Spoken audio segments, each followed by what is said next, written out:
नमस्कार। आज हम एक ऐसी देवी की बात करने वाले हैं जिनका स्वरूप ना बड़े विरोधाभासों से भरा है। देवी तारा। मतलब वो जितनी भयंकर दिखती हैं उतनी ही दयालु भी हैं। एक तरफ वो संहारक हैं तो दूसरी तरफ रक्षक भी। तो चलिए आज उनके इसी जटिल और आकर्षक स्वरूप की गहराइयों में उतरते हैं। तो सबसे पहले देवी तारा के उस रूप की बात करते हैं जो कह सकते हैं कि सबसे ज्यादा चौंकाने वाला और तीव्र है। ये वो छवि है जो तांत्रिक ग्रंथों में हमें सबसे ज्यादा देखने को मिलती है। ये जो शक्तिशाली वर्णन है ना, ये तांत्रिक ग्रंथों से लिया गया है। और ये एक ऐसी छवि है जो सिर्फ हमारा ध्यान ही नहीं खींचती, बल्कि शायद मन में थोड़ा डर भी पैदा कर देती है। और यही तो उनके उग्र स्वरूप का प्रतीक है। तो सवाल यही उठता है कि आखिर ये देवी हैं कौन और क्यों क्यों भक्त उनके इस इतने भयावह रूप की पूजा करते हैं। इन सारे सवालों के जवाब हमें मिलेंगे उनकी पौराणिक कथाओं में। अच्छा, उनके इस रूप को उग्र तारा के नाम से जाना जाता है। ये उनका वो स्वरूप है जो हमारे अंदर और बाहर की मतलब जितनी भी नकारात्मक शक्तियां हैं उनका नाश करता है। और तांत्रिक परंपरा में तो साधक इसी रूप की पूजा करते हैं ताकि वो अपनी आध्यात्मिक बाधाओं पर जीत हासिल कर सके। तो चलिए अब उस पौराणिक कथा की तरफ चलते हैं जो उनकी इस भयंकर रूप के पीछे छिपी हुई असीम करुणा को सामने लाती है। यही वो कहानी है जो उनके ममतामयी एक माँ वाले स्वरूप को उजागर करती है। तो ये कहानी है समुद्र मंथन के समय की, जब देवता और असुर दोनों मिलकर अमरता का अमृत पाने के लिए सागर को मथ रहे थे।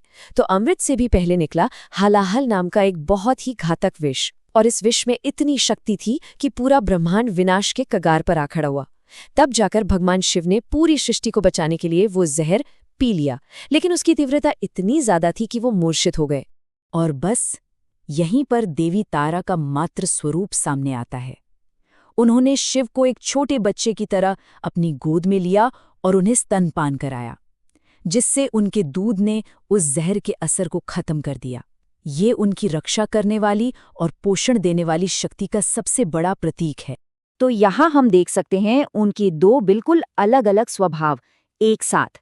एक तरफ तो वो हयग्रीव जैसे राक्षसों का वध करने के लिए अपना उग्र नीला रूप धारण करती हैं, और दूसरी तरफ वो देवताओं की सबसे बड़ी रक्षक हैं, जैसा कि उन्होंने शिवजी को बचाकर दिखाया।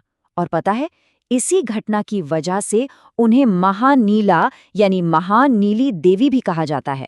चलिए अब देवी तारा को एक और बड़े दृष्टिकोण से समझते हैं। वो सिर्फ एक अकेली देवी नहीं है, बल्कि वो देवियों के एक बहुत ही शक्तिशाली समूह का एक अहम हिस्सा हैं। इस समूह को महाविद्या के नाम से जाना जाता है। तो ये महाविद्या क्या हैं? ये 10 हिंदू तांत्रिक देवियों का एक समूह है। महा का मतलब है महान और विद्या का मतलब है ज्ञान। मतलब ये 10 देवियां उस एक दिव्य माँ के अलग अलग पहलुओं का प्रतिनिधित्व करती हैं। और इस समूह में तारा का स्थान बहुत ही खास है। उन्हें काली के ठीक बाद यानी दूसरी महाविद्या माना जाता है। और सच कहें तो उनके उग्र रूप में, श्मशान से उनके जुड़ाव में और उनकी विनाशकारी शक्ति में देवी काली के साथ कई सारी समानताएं भी देखने को मिलती हैं। देवी तारा से जुड़ी पौराणिक कथाएं भी बहुत अलग-अलग और रोचक हैं। जैसे एक मान्यता है कि वो पहली बार मेरू पर्वत पर चोलना नदी के किनारे प्रकट हुई थीं।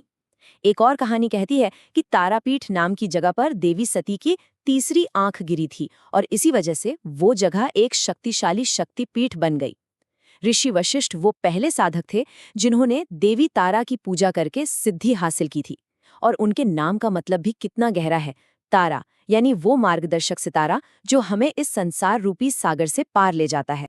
तो अब बात करते हैं उनके सबसे प्रसिद्ध मंदिर की, तारापीठ। ये एक ऐसी जगह है जहां उनके इस दोहरे स्वभाव की साक्षात पूजा होती है।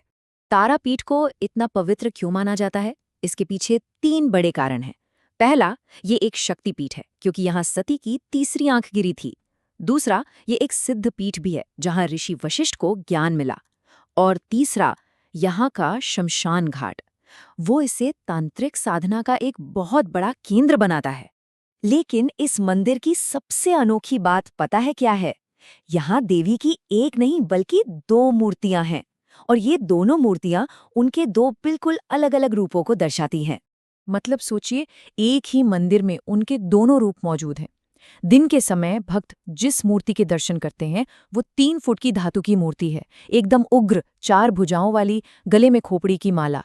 लेकिन शाम की पूजा और अनुष्ठानों के बाद एक छिपी हुई पत्थर की मूर्ति सामने लाई जाती है और उसमें देवी एक माँ के रूप में शिशु शिव को अपनी गोद में लेकर दूध पिला रही हैं।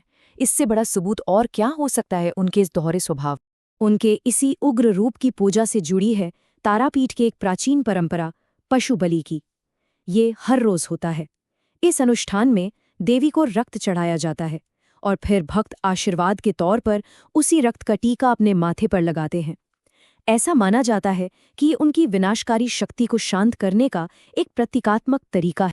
तो अब तक हमने उनके उग्र रूप को भी देखा और उनके दयालु रूप को भी। पर सवाल अब भी वही है, इन दो एकदम विपरीत पहलुओं का एक साथ क्या मतलब है? चलिए, इस विरोधाभास के पीछे जो गहरा आध्यात्मिक सच छिपा है, उसे समझने की कोशिश करते हैं। इस द्वैत का, इस विरोधाभास का एक जीता जागता उदाहरण थे पागल संत बामखेपा। वो तारा के एक बहुत बड़े भक्त थे, शमशान में ही रहते थे और उनका स्वभाव बिल्कुल अप्रत्याशित था। कभी वो भयानक गुस्से में होते तो अगले ही पल गहरी भक्ति में डूब जाते और ऐसा कहते हैं कि देवी तारा उन्हें अपने बेटे जैसा मानती थी। तो इसका मतलब क्या हुआ? मतलब ये कि उनके दोनों रूप असल में एक ही सिक्के के दो पहलू हैं। उनका जो भयंकर रूप है वो हमारे अंदर के अज्ञान, हमारे अहंकार, हमारे डर को खत्म करता है। और वो ऐसा क्यों करता है? ताकि उनकी करुणा हम तक पहुंच सके और हमें मुक्ति का रास्ता दिखा सके। तो एक तरह से देखा जाए तो उनका विनाश भी उनकी करुणा का ही एक रूप है। तारा रहस्य ग्रंथ में एक बात कही गई है जो उनके सार को बहुत खूबसूरती से बताती है कि वो वह नाव है जिसकी मदद से संसार सागर को पार किया जा सकता है। मतलब वो एक नाव की तरह है, वो शक्ति जो हमें जिंदगी के इस उथल-पुथल वाले सागर से सुरक्षा के साथ पार ले जाती है। और आखिर में एक सवाल सबके लिए सोचने के लिए, अगर देवी तारा ने शिव को बचाने के लिए हलाहल विष का असर खत्म किया, तो हमारे अपने जीवन में वो विष क्या है? वो कौन सा डर है, कौन सी बुरी आदत है या कौन सा दुख है जिसे खत्म करने के लिए हमें भी देवी तारा जैसी ही एक उग्र करुणा की जरूरत है?